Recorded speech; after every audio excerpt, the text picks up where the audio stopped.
Assalamualaikum warahmatullahi wabarakatuh. Perkenalkan, nama saya Agung Adelia Putri dengan nomor induk mahasiswa 13026190050 dari kelas Pendidikan Fisika B 2019.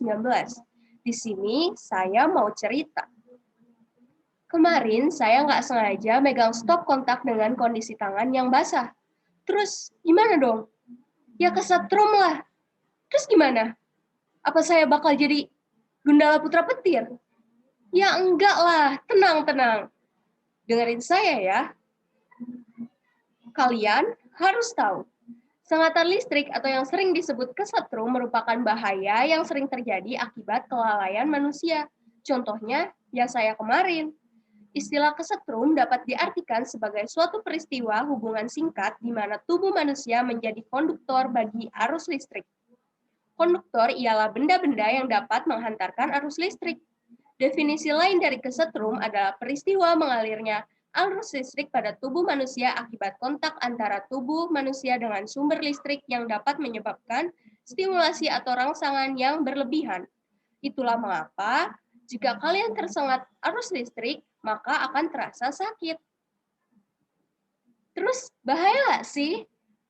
Bahaya atau tidaknya tergantung kepada sumber arus listrik yang menyengat kalian. Apakah sumbernya berasal dari listrik AC atau listrik DC?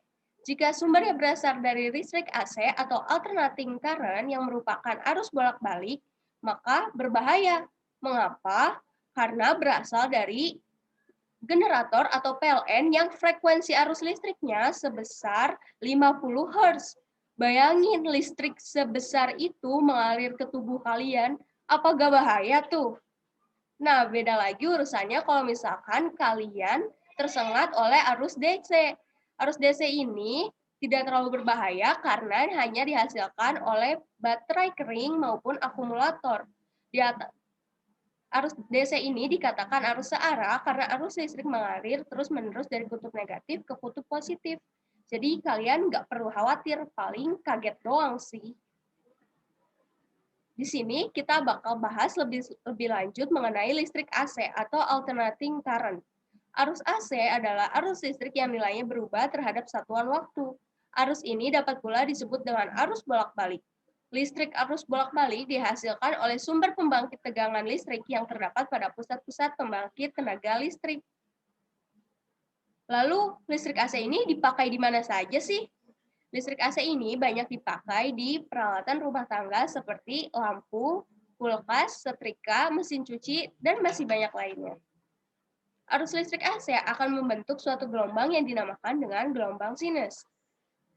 Daya yang ditransmisikan sama dengan produk dari arus dan tegangan, dengan asumsi tidak ada perbedaan fase, yaitu PT sama dengan I dikali V.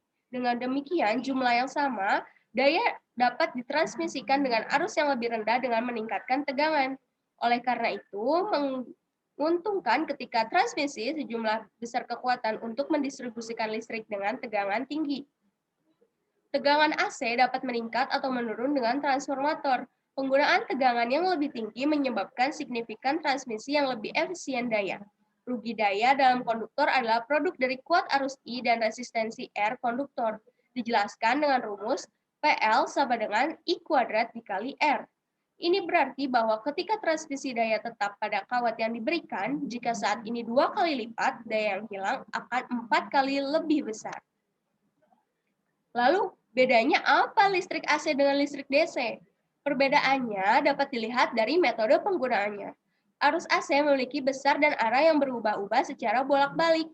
Maksudnya, kutub arus ini selalu berubah-ubah dari positif ke negatif, dan dari negatif ke positif.